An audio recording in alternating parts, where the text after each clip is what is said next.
মধুমিতা অধিকারী।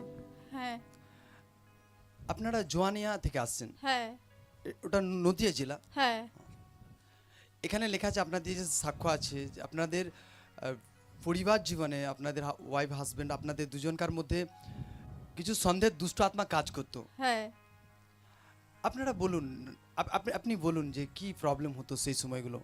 সন্দেহের দুষ্ট আত্মা অ্যাটাক করে, তারপরে মানে নিজেদের মধ্যে খুব অশান্তি হতে থাকে, মারামারি হতে থাকে, মানে কেউ কাউকে ছেড়ে কথা বলবো না এরকম একটা ব্যাপার। তো তারপর খুব অশান্তি হতে থাকে, খুব মারপিট। তারপরে মানে যখন রেগে যেতাম, খুব রেগে যেতাম, ভীষণ রেগে যেতাম, হাত পা গরম হয়ে যেত, মাথার তালু পর্যন্ত জ্বলে যেত, তখন মানে বাড়ি ছেড়ে চলে যেতাম, আত্মীয় বাড়ি চলে যেতাম। সেই সময় মাথা কোনো কিছু কোনো কাজ করতো করতো না। অল্পতেই আপনি রেগে যেতেন। হ্যাঁ এমনকি যখন প্রচন্ড ঝগড়া হতো, অশান্তি হতো, হ্যাঁ আত্মীয়র বাড়ি আপনি পালিয়ে যেতেন। হ্যাঁ। তারপর এরকম চলতে থাকে, চলতে চলতে ব্যভিচারের আত্মা অ্যাটাক করে। তো মানে এরকম কারোর সঙ্গে কথা বলা শুরু করে দিলাম হয়তো, বা কারোর সঙ্গে এরকম মনে করতাম যে চলেই যাব, থাকবোই না আর, এরকম চললে আর থাকতেই পারবো না, এরকম ভাবতাম। ফার্স্ট টাইম আপনাদের জীবনে সন্দেহের দুষ্ট আত্মা কাজ করে, আপনি ভাবতেন আপনার হাজবেন্ড বোধহয় কিছু করছে, হ্যাঁ আপনার হাজবেন্ডও সেম, উনিও ভাবতেন যে আপনি হ্যাঁ। বোধহয় কিছু করছেন। হ্যাঁ আর এর ফলে আপনাদের জীবনে প্রচন্ড অশান্তি শুরু হয়। হ্যাঁ আর যখন অশান্তি এভাবে চলতে থাকে, ধীরে ধীরে এই অশান্তি বড় আকার ধারণ করে। হুম। তো কি হয়েছিল এখানে যেটা লেখা আছে যে যখন এই প্রবলেমগুলো চলছিল সেই সময় আপনাদের কিছু মতলব বিচ্ছেদের এরকম পরিস্থিতি। হ্যাঁ হ্যাঁ। তো আমাদের মধ্যে মানে দুজনাই ডিসিশন নিয়ে নিই যে আমরা ডিভোর্স করব, মানে ছাড়াছাড়ি করে নেব। এক জায়গায় যেহেতু থাকতে পারছি না এইভাবে, সেহেতু আলাদা থাকাই ভালো। তো ডিভোর্স ফাইলটা আমার হাজব্যান্ডই করে, তাতে আমি সই করে দিই। মানে তখন খুব রাগ ছিল যে আমি আর সংসার করব না, আমি ডিভোর্স করে দেব। তারপর মানে সই করার পর সেটা ও জমা দিয়ে দেয়। তারপর মানে আমার হঠাৎ মানে মনে হলো যে আমি জাদুটোনা করব। তো দেখি জাদুটোনা করে কি হয়। জাদুটোনা করলাম, 2-3 জায়গায় জাদুটোনা করেছি, তাও হয়নি, কোনো কাজ হয়নি, মানে যে এক জায়গায় থাকবো। হ্যাঁ, জাদুটনাটা আপনারা ওইটার জন্য করেছিলেন আপনি, যাতে আমরা একসঙ্গে আমি করেছিলাম সেটা। তো জাদুটনা করেও কোনো কিছুতেই কিছু কাজ হয়নি না। এইভাবে পুরো কতদিন চলছিল এরকম? 6 বছর ধরে? একদম 6 বছর। 6 বছর ধরে? হ্যাঁ। তো এরকম যখন চলছিল সেই সময়গুলো আপনি নিজে বলছেন যে অল্পতেই রেগে যেতেন, কোনো আত্মীয়র বাড়ি পালিয়ে যেতেন। হ্যাঁ। আপনার হাজবেন্ড আপনাকে এত সন্দেহ করতে, লাস্টে এমন কেস, এমন পর্যায়ে পড়ে চলে যায় যে ডিভোর্স পর্যন্ত সিদ্ধান্তকে নেন। হ্যাঁ। ডিভোর্সের পেপার পর্যন্ত, ফাইল পর্যন্ত সব কিছু একদম কমপ্লিট হয়ে গিয়েছিল, জমাও দিয়ে দিয়েছিলেন উনি। হ্যাঁ। আপনি বলুন, আপনি আপনার সেই সময়গুলো আপনার লাইফে আপনি একবার বলুন। না, সেই সময় আমার খুবই খারাপ লাগতো, কিন্তু আমার ছেলে আছে একটা, শুধু ছেলে চিন্তা করতাম যে কী হবে, কী করে ছেলেটাকে বড় করব, শুধু এই অশান্তি কতদিন চলবে, এই নিয়ে খুব টেনশনে থাকতাম আমি।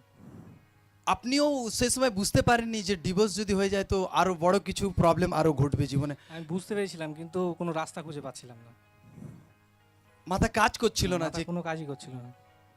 তো যখন এই স্টেপকে ওঠান, ফিরসে আপনার স্ত্রী নিজে বলছেন যে আপনি, তারপর আপনি একটা সিদ্ধান্ত নিচ্ছিলেন যে না, এটা বোধহয় ঠিক হচ্ছে না, কারণ কিছু একটা মনে হচ্ছিল যে না, এটা বড় কিছু ভুল হচ্ছে। তো আপনি মনকে শোধরাবার জন্য ফিরসে জাদুটোনা করান, যে যাতে আমরা ফিরসে এক জায়গায় হতে পারি, এক জায়গায় আমরা ফিরসে যেন আগের মতো সবকিছু ঠিকঠাক হয়ে যায়, এরকম ভাবছিলেন। কিন্তু জাদুটোনা করাতেও কিছুতেই কিছু হয়নি। তো এইভাবে যখন চলছিল, মনের অবস্থা আপনাদের দুজনকারই কেমন ছিল? খুবই খারাপ ছিল। মাঝখানে আমাদের দুজনের মাঝখানে আমাদের ছেলে পড়ে গেছিল, যে ওকে নিয়ে কি হবে, ও কি করবে, ও তো ছোট বাচ্চা, ওকে কে সামলাবে, কে দেখবে, সেটা ও ভাবতো, আমিও ভাবতাম, কিন্তু দুজনের মধ্যে ঝামেলা চলতেই থাকে। আপনিও এইভাবেই ভাবতেন, কিন্তু প্রবলেম কিন্তু চলে যাচ্ছিল না। সন্দেহের দুষ্ট আত্মা, এমনকি আপনার স্ত্রীর জীবনে ব্যভিচারের দুষ্ট আত্মা পর্যন্ত অ্যাটাক করে। আর এইভাবে পুরো একদম 6 বছর কেটে যায়, পুরো একদম 6 বছর। জীবনে কোনো শান্তি ছিল না, কোনো আরাম ছিল না, পুরো দুজনকার মধ্যে পুরো একদম নিরাশা ভরে গিয়েছিল। প্রার্থনার বিষয়ে কিভাবে জানতে পারলেন আপনারা? আমাদের পাড়া প্রতিবেশীর মাধ্যমে। পাড়ার প্রতিবেশীর মারফতে। আপনারা যখন প্রার্থনার কথা জানতে পারেন ফার্স্ট টাইম কে এসেছিল? আমি এসেছিলাম। আপনি এসেছিলেন। ফার্স্ট টাইম প্রার্থনা এসেছেন, প্রার্থনা এসে দেখেন যে লোকরা ওয়ার্শিপ করছে, লোকরা সাক্ষ্যকে দিচ্ছে, সেগুলো আপনি শুনতে থাকেন, কন্টিনিউ প্রার্থনায় আসতে থাকেন, আপনি হ্যাঁ। প্রার্থনায় আসতে থাকেন, ঈশ্বরের দাস দ্বারা ওয়ার্ডকে রিসিভ করতে থাকেন। আর এইভাবে যখন চলতে থাকে 12/11/2023 তারিখে ঈশ্বরের দাস আপনার মাথায় হাত রেখে প্রার্থনা করে দিয়েছিলেন। আপনি ওনার কি- মাথায় হাত রাখা। আপনিও আসতে উনি কিভাবে জানতে পারলেন? উনিও পাড়া প্রতিবেশীর মাধ্যমে জানিয়েছে। উনিও পাড়ার প্রতিবেশীর মারফতে, আপনিও সেম বিষয়, আপনিও আপনার হ্যাঁ, পাড়ার প্রতিবেশী। প্রতিবেশীর মাধ্যমেই জেনেছি। ও, তো জানতে পারেন যখন আপনিও চলে আসেন প্রার্থনা। আমি যখন আসি তখন আমি বাড়িতে ছিলাম না, আমি তখন আত্মীয় বাড়িতেই ছিলাম। তো মানে ডিভোর্সের কথা চলছে, সেহেতু তো আর বাড়িতে থাকা যায় না, তো আত্মীয় বাড়িতেই ছিলাম। সেখান থেকেই আমি আসতে থাকি, প্রার্থনা করতে থাকি, ঈশ্বরের বাক্য মানতে থাকি, শুনতে থাকি। তারপর হঠাৎ পাপাজি আমাদের বললেন, একদিন ঘোষণা করলেন যে লেহ্যান্ড করা হবে এই ডেটটা ছিল 12/11/2023 12/11/2023 তারিখে। আসুন এই মুহূর্তে সেই ভিডিওকে আমরা দেখি।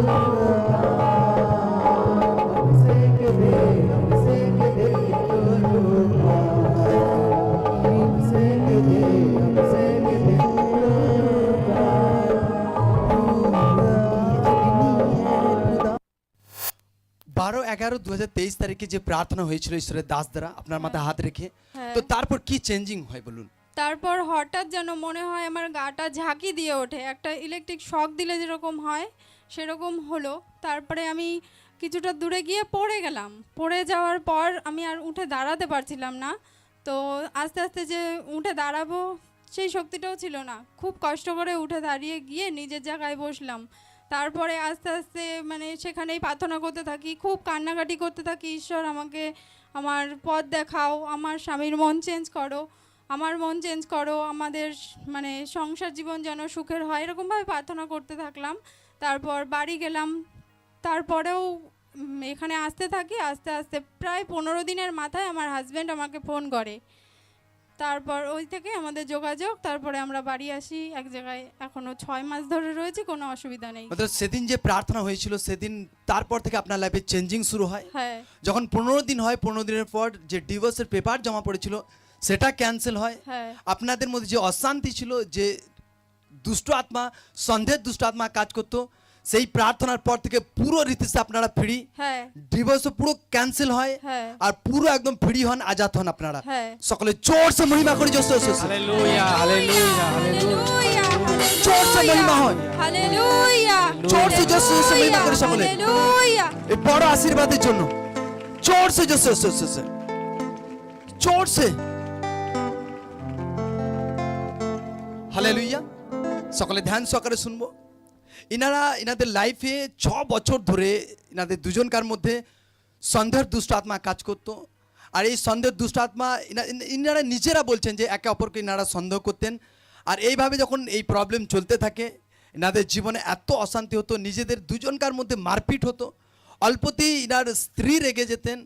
আর এইভাবে চলতে চলতে বছর পেরিয়ে যায়। আর এইভাবে এই প্রবলেম যখন চলতে থাকে, ইনাদের এমন পর্যায়ে প্রবলেম চলে যায়, মতলব কেস চলে যায় যে ইনারা পুরো বিচ্ছেদের বিষয়কে ইনারা পুরো নিজেদের মধ্যে আপন করে নিয়েছিলেন। ইনারা নিজেরা বলছেন যে ইনারা চাইছিলেন যে যেন ডিভোর্স হয়ে যাক। আর ইনি নিজে আত্মীয়দের বাড়িতে পালিয়ে পালিয়ে যেতেন। এইভাবে এরকম যখন চলতে থাকে, প্রবলেম এত বেড়ে যায় যে লাইফে কোনো অশান্তি ছিল না।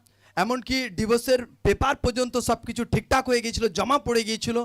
আর তারপর ইনাদের মধ্যে একটা আলাদা রকম কিছু কাজ করছিল। ইনার স্ত্রী নিজে বলছেন যে ইনি ভাবছিলেন যে আমার ছেলেটার কি হবে, তিনি যদি আবার কিছু করে বসেন তো অনেক কিছু প্রবলেম আরও বেড়ে যাবে। তো সেই বিষয়গুলো এনাদের লাইফকে আরও ভাবিয়ে দিচ্ছিল। এইরকম চলতে চলতে ইনি নিজে বলছেন তার আগেও কিন্তু যে প্রবলেম চলছিল, এমনকি ইনার স্ত্রীর লাইফে যে দুষ্ট আত্মা মতলব ব্যভিচারের দুষ্ট আত্মা এনাকে অ্যাটাক করেছিল। আর এইভাবে লাইফ যখন চলছিল, লাইফে কোনো আরাম ছিল না, এনারা নিজেরা কিছুতেই কিছু করতে পারছিলেন না, মাথায় এনাদের কাজ করছিল না। এনার স্ত্রী জাদুটোনা করান, জাদুটোনাতেও কোনো কিছুতে ফল আসেনি, লাইফে কোনো আরাম ছিল না, অশান্তি বেড়ে যাচ্ছিল। আর একটা টাইমে যখন প্রতিবেশীর মারফতে জানতে পারেন, ফার্স্ট টাইমে এনার হাজব্যান্ড জানতে পারেন, এনার হাজব্যান্ড প্রার্থনায় আসতে থাকেন, প্রার্থনায় যখন কন্টিনিউ আসতে থাকেন, ঈশ্বরের দাস দ্বারা ওয়ার্ডকে রিসিভ করতে থাকেন। ফিরসে এনার স্ত্রীও সেম কেস, ইনিও আত্মীয়দের মারফতে প্রার্থনার কথা জানতে পারেন। ইনি দুসরা আত্মীয়দের বাড়িতে যখন থাকতেন, সেখানে যখন আত্মীয়দের মারফতে প্রার্থনার কথা জানতে পারেন, প্রার্থনায় আসেন, প্রার্থনায় যখন আসতে থাকেন, ঈশ্বরের দাস দ্বারা ওয়ার্ডকে রিসিভ করতে থাকেন। ঈশ্বরের দাস কিছু ডিক্লারেশন করেছিলেন যে হর এক ব্যক্তির জন্য লেহ্যান্ড হবে, আর সেটা গত 12/11/2023 তারিখে সেই প্রার্থনা হয়েছিল। আর সেদিন যখন ইনি সেই প্রার্থনাতে উপস্থিত হন, ঈশ্বরের দাস যে মুহূর্তে এনার মাথায় হাত রেখে প্রার্থনা করে দেন, আর ইনি নিচে বলছেন একটা কারেন্টের চার্জ লাগার মতো এনার বডি হয়ে যায়, ইনি বডি পুরো ঝাঁকড়ে যান, আর ইনি কিছু দূরে গিয়ে পড়ে যান নিজে বলছেন। তারপর পড়ে যাওয়ার পর সেখানে জীবিত ঈশ্বর তার জীবনে বড় মহিমাকে প্রকাশ করে। ইনি যখন বাড়ি ফিরে যান, 15 দিনের পর ডিভোর্স পুরো ক্যান্সেল হয়। এনাদের লাইফে যে সন্দেহের দুষ্ট আত্মা কাজ করছিল, যে ব্যভিচারের স্পিরিট কাজ করছিল, আর সেই সারে প্রবলেম থেকে পুরো রীতি সে ফ্রি সুস্থ চাঙ্গা হন। এনাদের মধ্যে আর কোনো প্রবলেম নেই, কোনো অশান্তি নেই। এখন পুরো ফ্রি, আপনারা হ্যাঁ পুরো একদম ফ্রি, হ্যাঁ এখন আর কোনো প্রবলেম নেই। না না না, এখন দুজনকার মধ্যে অনেক শান্তি চলে হ্যাঁ, এসেছে। ঠিক আছে। এখন দুজনাই প্রার্থনায় আসছেন, হ্যাঁ আপনারা জীবিত ঈশ্বরকে জেনে গেছেন, হ্যাঁ এখন পুরো পুরো ব্লেসড আছেন। হ্যাঁ, পুরো ব্লেসড আছে। সকলে আরেকটি হাত কোটা আর জোরসে মহিমা করুন। Hallelujah, hallelujah, hallelujah, hallelujah, hallelujah, জোরসে, জোরসে, hallelujah. Hallelujah. অনেক বড় আশীর্বাদ আপনারা পেয়েছেন। হ্যাঁ, অনেক বড় তো আশীর্বাদ। আগে যে লাইফ ছিল আর এখন যে লাইফ, তার মধ্যে কেমন লাগছে আপনাদের? আসমান আর জমিন পুরো ফারাক। ও জোরসে জোরসে জোরসে Hallelujah. Hallelujah, hallelujah, hallelujah, hallelujah. জোরসে ঈশ্বর তার কাজ দ্বারা প্রমাণ করছে যে প্রভুই জীবিত ঈশ্বর, প্রভুই মহান ঈশ্বর। আরেকটি বার হাতকে ওঠায় আর জোরসে জীবিত ঈশ্বর। Hallelujah, hallelujah, hallelujah, এই ছুটকারের জন্য, এই ব্লেসিং এর জন্য জোরসে জোরসে জোরসে জোরসে মহিমা হোক।